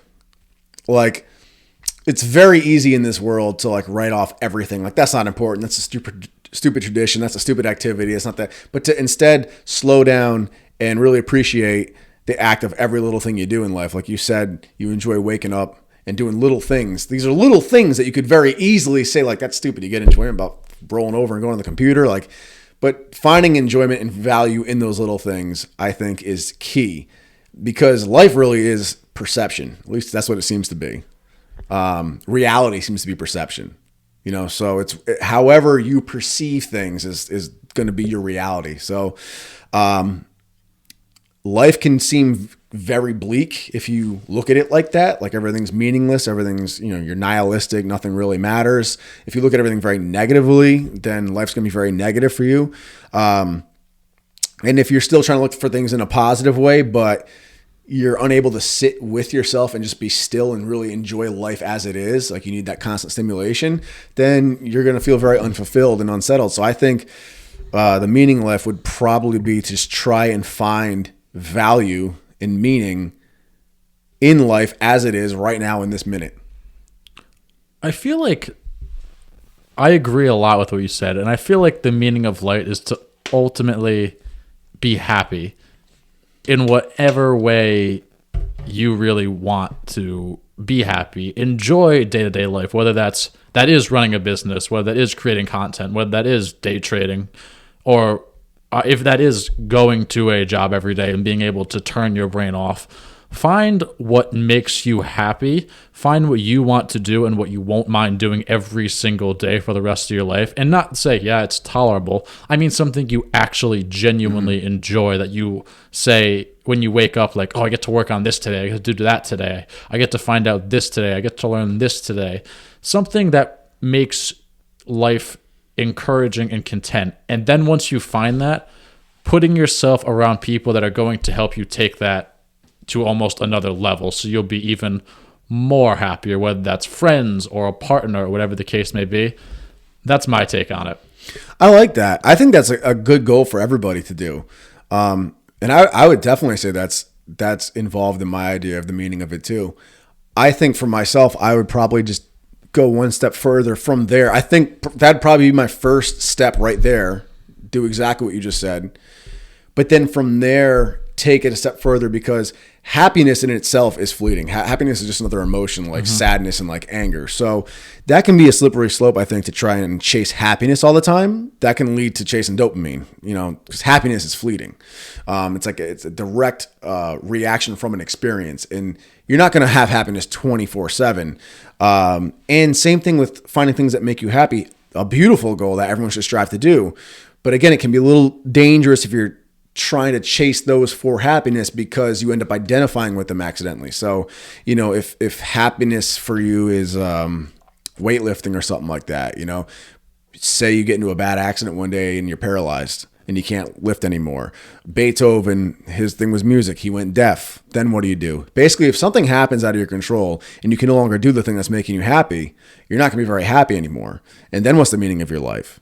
So from there, I would say, I think it's a great place to start. I think when you're aiming that direction, it's very productive. But I think from there, learning to go a step further and becoming mindful and just accepting everything as it comes, not chasing happiness, not trying to get away from sadness, not trying to feel guilt if you feel this way or that way, just literally just being present and being able to kind of see the beauty in life in every single moment that there is, I think is my ultimate goal.